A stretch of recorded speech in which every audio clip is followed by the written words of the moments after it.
bom dia, seja bem-vindo ao programa Ciência em Movimento. Na entrevista de hoje, professora Sandra Santos, diretora do Instituto de Educação do Estado do Rio de Janeiro. Na nossa pauta, o Instituto de Educação dos anos dourados e os dos dias de hoje. Na agenda tecnológica, vamos anunciar aqui o evento da ACESPRO no próximo dia 16, 9 de dezembro de 2014. Eu sou Márcio Campos, estamos começando uma nova edição do programa Ciência em Movimento. Fique com a gente volta já.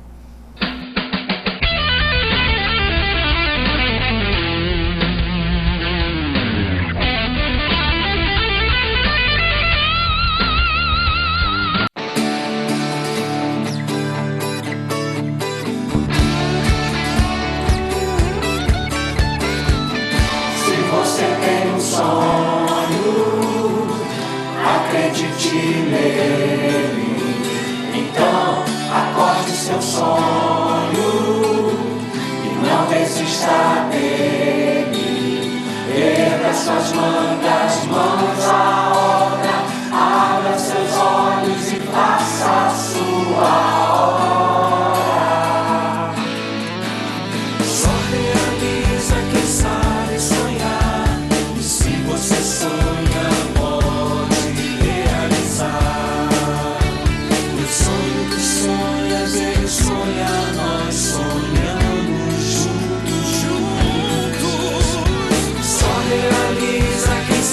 sonhar, e se você sonha, pode realizar.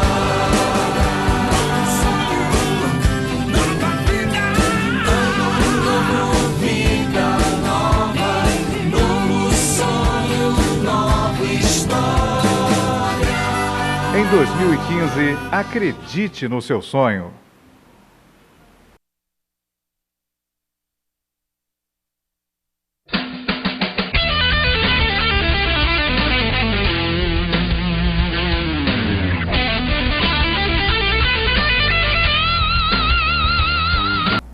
Estamos de volta com o programa Ciência em Movimento. No destaque de hoje, a entrevista com a professora Sandra Santos, diretora do Instituto de Educação do Estado do Rio de Janeiro. Isso, o Instituto dos Anos Dourados. Vamos conversar sobre o que era o ISERJ, o Instituto de Educação nos Anos Dourados, e agora, nos dias de hoje. Mas antes disso, a nossa agenda tecnológica.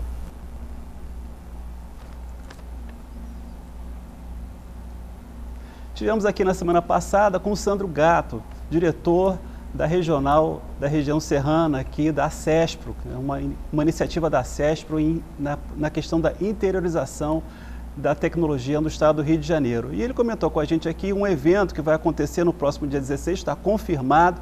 Então, próximo dia 16/12, das 9 horas da manhã às 12 horas da manhã, uma palestra com Robert Jansen, que esteve aqui no nosso programa, é um dos executivos de aceleradoras de empresa. Ele vai dar uma palestra sobre o mundo ficou plano e vai achatar o seu quintal. Vai ser lá na Avenida Dom Pedro I, 579, Centro, na sede da Firjan. Contato, se você quiser conhecer mais sobre o que vai acontecer no evento, no seguinte e-mail, cp@acespro-rj.org.br. Não perca, importantíssimo para você que está interessado em abrir uma empresa, em participar desse movimento de startup, de aceleradoras, de incubadoras de empresa, de empresas de base tecnológica. Não perca esse evento, na Firjan, no próximo dia 16. Um evento da ACESPRO. O mundo ficou plano e agora vai achatar o seu quintal. Não perca, às 9 da manhã, lá na Firjan. Nós voltamos já já com a entrevista com a professora Sandra Santos. A gente vai fazer um breve intervalo, voltamos já.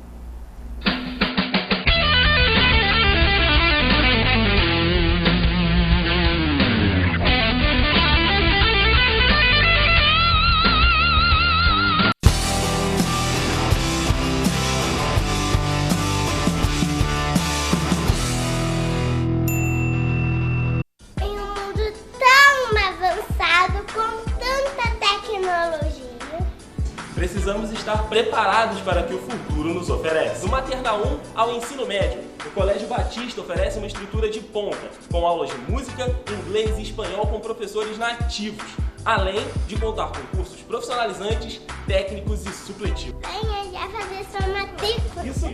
Ligue para 2231-4692 ou acesse www.portalceup.com. Colégio Batista. É um prazer educá-la para a vida.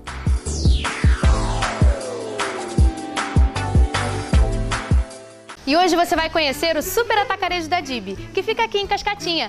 Preços baixos e muitas ofertas. Rui, por que atacarejo? Um atacado no varejo, Olha que bacana. E qual o público que essas promoções vão estar atendendo? da dona de casa até o comerciante. Nossa, e é uma mega estrutura, né? É uma grande estrutura aí para o povo petropolitano aproveitar. Isso mesmo. E aqui você encontra de doces a materiais de limpeza. O Super Atacarejo fica na rua Ivna Aliato, número 147, Cascatinha.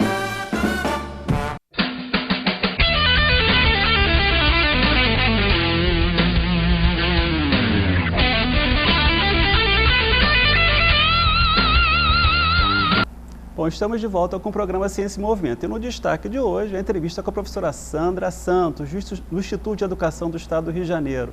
Isso, aquele instituto lá dos anos dourados, que todos nós conhecemos. Vamos saber como é que anda hoje o Instituto de Educação. Sandra, é um prazer tê-la aqui com a gente, muito obrigado. Sei que a gente sempre comenta aqui que às vezes conseguir convidado que vem do Rio de Janeiro participar do programa é sempre uma dificuldade, mas ainda bem que você está aqui para falar para o nosso público o que é a educação desse país, em particular do Instituto de Educação. Muito prazer. Bom, Márcio, é uma alegria imensa estar aqui com você, nessa cidade linda, imperial. É muito bom poder ter espaços que garantam a visibilidade de instituições públicas. Então eu queria parabenizar o programa. Sandra, para começar a nossa entrevista, o que é o ISERJ hoje? O que é o Instituto de Educação hoje no Rio de Janeiro? Qual a importância dele hoje para a sociedade? Então, o Instituto de Educação, ele sempre foi conhecido como a Escola de Formação de Professores do Estado do Rio de Janeiro. Mas, na realidade, ela nasceu no Colégio Imperial Pedro II, em 1880, e foi passando por vários outros espaços, até que em 1930 ficou ali na Praça da Bandeira, onde as pessoas conhecem muito, Então, o Instituto de Educação, ele marcou o momento que foi dos anos dourados, formando professores em nível médio, normal médio, Mas desde o final do século passado foi para a FAETEC. Então, nós saímos da Secretaria Estadual de Educação, fomos para a Secretaria de Ciência e Tecnologia e começamos a retomar uma política pública da década de 30 do século XX, que é formar professores em nível superior. Os professores dos miúdos, os professores que antigamente se chamava do primário, hoje dos anos iniciais. Então, essa formação de professores, com a transformação do Instituto de Educação em Instituto Superior de Educação do Rio de Janeiro e com a sua ida para a FAETEC, uma fundação de educação profissional, constituiu uma retomada de política pública. Voltamos a formar professores dos anos iniciais, que trabalham com os miúdos na infância e nos anos iniciais, em nível superior. Então, isso foi um marco no estado do Rio de Janeiro.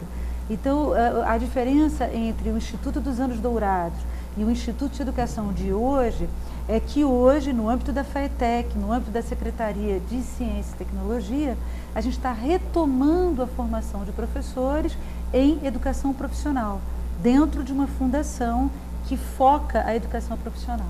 Pois é, então as pessoas sempre se perguntam por que o Instituto de Educação hoje não está vinculado à Secretaria de Educação do Estado do Rio de Janeiro, está vinculado à Secretaria de Ciência e Tecnologia do Estado do Rio de Janeiro e está lotado dentro da FAETEC. O que faz diferente hoje o Instituto de Educação estar dentro da FAETEC?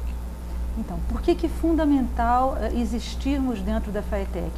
Porque a formação de professores, resgatando a política pública de Anísio Teixeira, da década de 30, deve ser uma formação que prioriza a transposição didática dos conhecimentos científicos em conhecimentos escolares.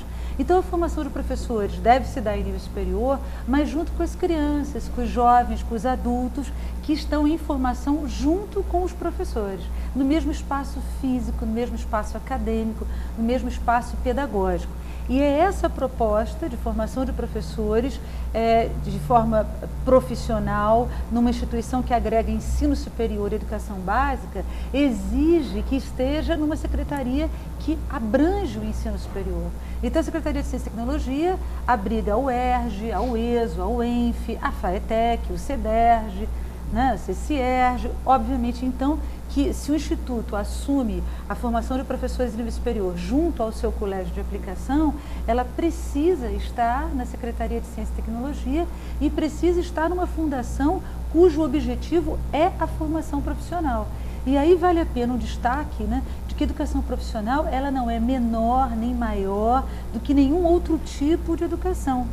O fato é que a formação de professores no âmbito da FATEC vem focando ensino, pesquisa e extensão de caráter profissional, focando o trabalho, né? Então, formar para o trabalho docente. Então, esse é o viés que gera diferença hoje no Instituto de Educação. Apesar de todas as nossas condições objetivas ainda demandar aprimoramento, aprofundamento, maior qualificação ainda, né, nós já demos grandes passos a favor de uma formação de professores aonde não se separa nível superior da educação básica. Então, na minha avaliação, não podemos deixar de estar no âmbito da FATEC, tanto o ISERJ do Rio de Janeiro quanto o ISEPAM em Campos, né? E fica aí a proposta que o de Niterói também venha para a FATEC, o IEPIC. Agora, a gente sempre comenta, já comentamos aqui em outros programas, essa questão da formação profissional. A gente tem uma visão muito de bacharéis, formação de bacharéis nesse país. E a formação profissional sempre encontra muita resistência, é sempre tida como uma formação menor, uma formação de segunda linha. Como é que você vê essa questão do preconceito com relação a está superado, está sendo superado, não existe mais? Como é que é a sua avaliação, Sandra? Eu acho que ainda não está superado e acho que nós, né, que somos profissionais de carreira da FATEC, temos esse dever, esse compromisso social de fazer a FATEC crescer cada vez mais a favor da produção profissional de qualidade. Então, na minha avaliação, não basta um país de doutores e de doutores que se descomprometem com o trabalho e com todo o mundo do trabalho. Então, é preciso que a pesquisa tenha sentido social, é preciso que a pesquisa tenha sentido social. E se assim se nós queremos que a indústria brasileira tenha destaque, se a gente quer que todos os serviços brasileiros tenham destaque, nós precisamos de educação profissional. A educação profissional que foca os serviços básicos, que foca a formação técnica em nível médio, que foca a formação de professores e de tecnólogos em nível superior. E há espaço para todos, né? Não é possível que a gente imagine que a construção de uma casa precise apenas de engenheiros e arquitetos. A construção de uma casa precisa de vários e muitos profissionais. E na base de todas as profissões está a formação de professores. Nós estamos numa sociedade extremamente violenta, numa sociedade que está em crise da ética, né? Em que as pessoas se preocupam muito em consumir e não em formar eticamente o outro. E, na realidade, o formador ético das crianças, dos jovens, que é o professor, tem sido uma profissão descuidada. E a gente não quer que esse professor seja apenas um professor que produz papers, um professor que acumula títulos. A gente quer que esse professor se preocupe em fazer uma linguagem, em uma transposição didática a favor das crianças, dos jovens, dos adultos e também dos idosos, né? Que é um novo leque de preocupação da gente. Então, esse professor do século XXI, nós estamos em reinvenção. Né? E precisamos superar essa cultura ainda escolástica, ainda de formação de apenas doutores. Lógico que nós precisamos dos médicos, dos advogados, dos engenheiros, mas nós não precisamos só desses profissionais. E precisamos de todos os outros profissionais com qualidade de salário, com qualidade de formação. E por isso eu valorizo muito o trabalho da FATEC. Eu estava conversando com um professor da Austrália, ele falou lá que o ensino profissionalizante e profissional na Austrália também é amplo. Quer dizer, eles não estão restritos apenas à formação de bacharéis, de doutores. Estão preocupados muito com essa questão da formação profissional. Mas qual é o paralelo que a gente faz hoje, Sandra, entre os anos dourados, aquilo que tem no imaginário de muitas pessoas aqui, né, da nossa geração, vamos dizer assim, Com o Instituto de Educação de hoje, o que mudou em termos de sociedade, o que mudou em termos de escola, de paradigmas? Então, eu acho que é fundamental resgatar 3 momentos do Instituto de Educação. O Instituto de Educação, quando foi criado por Anísio Teixeira, né, em 1932, quando houve o Manifesto dos Pioneiros, né, quando se criou uma instituição com toda aquela grandiosidade, 38 mil metros quadrados, espaços lindos e focados para a formação profissional do professor, com espaços de laboratório, com museu de história natural, com bibliotecas, espaços temáticos. Isso tudo já existia em 1932 no Rio de Janeiro, né?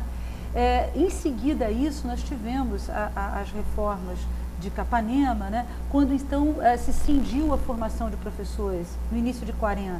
Então, para formar os professores que iriam trabalhar com a grande massa do país, bastava a formação em nível médio. E para aqueles que iam trabalhar com os filhos da elite, a formação em nível superior. As leis orgânicas de Capanema têm esse texto, e é importante que as pessoas tenham isso. De lá para cá, né, nos anos dourados, então, o ISERJ deixa de formar professores em nível superior, como se fazia com Anísio Teixeira, e passa a formar em nível médio. E fez isso com grande excelência, só que para alguns apenas. Formava-se com excelência, mas para um número restrito de profissionais. Então, o profissional formado pelos anos dourados, ele já entrava direto com matrícula para a rede pública. Era uma educação de referência, mas para poucos, né? O grande desafio, desde a época de Anísio Teixeira, era formar com qualidade para muitos, né? Não é todos pela educação, é educação para todos. Então, no final do século XX, né, que nós todos participamos, né, constituiu-se a FAETEC, que veio da antiga FAEP, da antiga Secretaria Extraordinária, e no âmbito da FAETEC começou-se a cunhar uma educação profissional pública, né, que não pertence ao sistema S. Então, é uma educação profissional pública. E aí, aos pouquinhos, né, a FAETEC vem se consolidando. Ainda é uma adolescente, uma jovem fundação, por isso precisa de muito do nosso trabalho, muito da nossa divulgação, mas eu entendo que é precioso esse momento em que a gente assume a educação profissional em todos os níveis da educação brasileira. No nível fundamental, preparando para o trabalho, né, que pode passar pelo trabalho de serviços, né, o eletricista, a panificação, a parte de artes, passando pelo nível técnico, dos vários cursos técnicos, da área de saúde, da área de eletrônica, né, da área de polímeros, e chegando no nível superior, que é a questão de formação dos tecnólogos e de professores. Então, sem dizer o que é menos ou mais importante, a clareza de que a educação profissional nos 3 níveis é um grande caminho para esse Brasil que a gente quer tanto qualificar.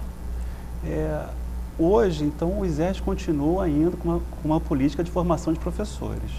Continua, correto. Ele forma professores, mas não mais em nível médio, não mais como normal médio. O ISERJ hoje forma professores através do curso de pedagogia em nível superior, é uma instituição junto a outras instituições de ensino superior, né? Quem dirige todas as instituições é aqui o meu diretor, Márcio Campos, né? Então, essas instituições todas no âmbito da FAETEC, né, vem focando a formação de professores em nível superior e a formação de tecnólogos através das FAETERs, né? E o Instituto, além do curso de pedagogia, tem todo o colégio de aplicação, que vai da creche até o ensino médio técnico. Então, ele abrange toda a estrutura da educação brasileira, né, mas com foco na formação dos profissionais de educação. Forma professores em nível superior, forma o secretário escolar em nível técnico, forma o agente administrativo em nível técnico, o agente de informática em nível técnico, né? E a gente tem pensado hoje também em implantar propostas de cursos de extensionista, cursos de formação para o trabalho no agente cultural da terceira idade. Então, assim, em linhas gerais, quais são os cursos que hoje o ISERJ, o Instituto de Educação do Estado do Rio de Janeiro, oferece? Então, na educação básica, o curso da educação infantil, do ensino fundamental, do ensino médio, formação geral e técnica. 3 cursos técnicos, que é o de informática, o de administração e secretariado escolar. Em nível superior, o curso de pedagogia, que forma os professores para os anos iniciais, para a educação infantil, para as disciplinas pedagógicas de nível médio, para os espaços não formais da educação. E em nível de pós-graduação, o trabalho metodologia de ensino de ciências, é um dos cursos de pós-graduação, e a mais recente pós-graduação, que é a educação museal, formar o agente de museu, né, na perspectiva de que a educação precisa ir além da escola, para além do formato escolar. Vamos falar um pouco sobre esses 2 cursos de pós, de educação museal. Do que se trata a pós-educação museal? Então, há muito tempo que a gente tem buscado alinhavar alguma política de formação que trabalhe os espaços não formais da educação. E um dos espaços não formais da educação plenos de sentido são os museus, desde os museus de história natural até os museus que compreendem as artes nas suas diversas linguagens. Aliás, os museus são pouco explorados aqui no Brasil com relação à escola, né? Lá fora a gente vê as escolas dentro do museu o tempo inteiro. Exatamente. Né? Então a nossa proposta era exatamente na clareza de que a escola precisa superar os seus muros, né?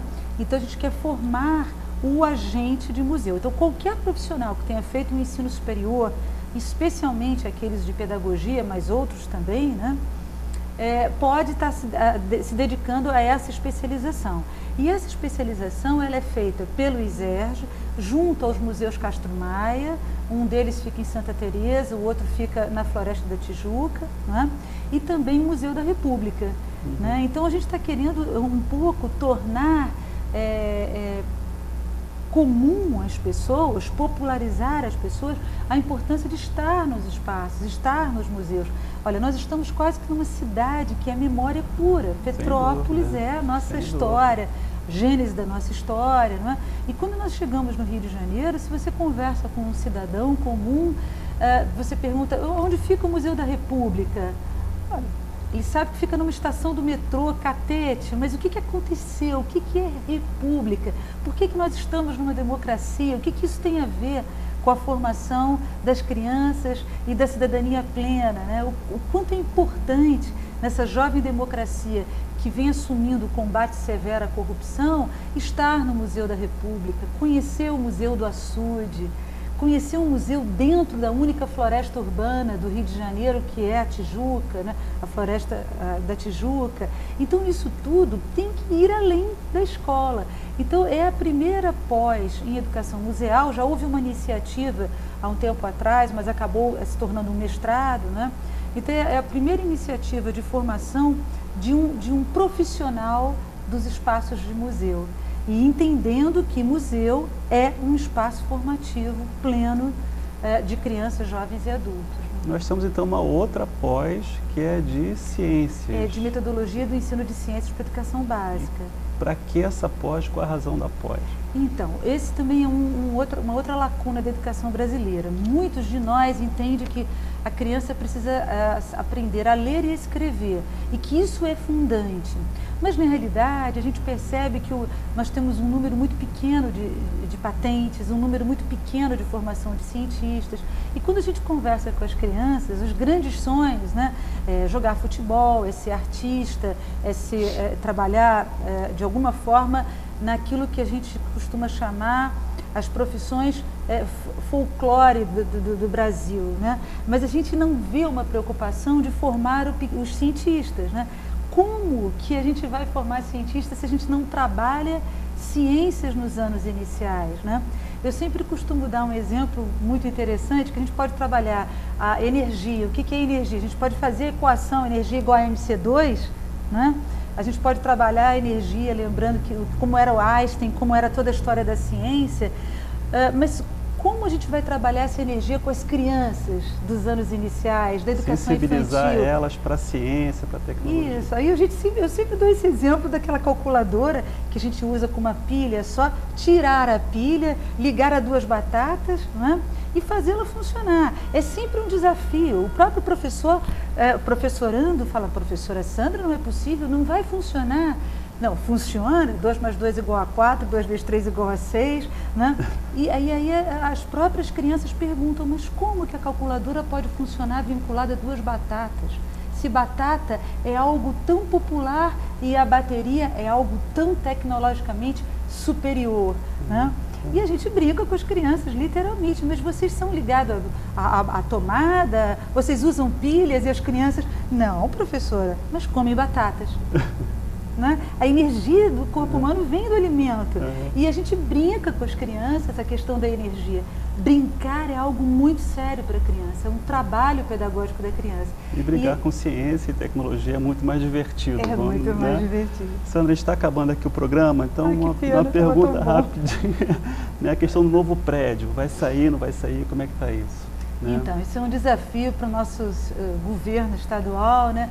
A gente espera que o nosso governador esteja nos ouvindo e que ele possa nos ajudar, que aquele município pedagógico que é o Instituto de Educação, encravado na Tijuca, 38 mil metros quadrados, possa ganhar, de fato, o prédio novo, para que a gente possa fazer o restauro dos espaços antigos, não é? E isso é, para nós, continuidade de políticas públicas.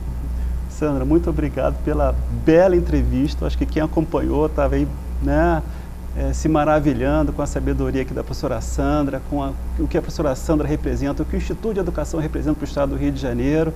Né? Vamos aguardar aí o novo prédio, vamos cobrar o nosso governador Pezão para que seja sensível à educação do Estado do Rio de Janeiro, em particular lá no Instituto de Educação. Né? Você sabe, nosso programa é ao vivo, toda terça-feira às 10 da manhã, na reprise 21h30 de hoje também, a reprise do programa, e no Facebook, TV Ciência e Movimento, no nosso canal no YouTube, TV Ciência e Movimento, você acompanha nossas edições. Né? Um forte abraço, até a próxima terça. Tchau. Obrigado.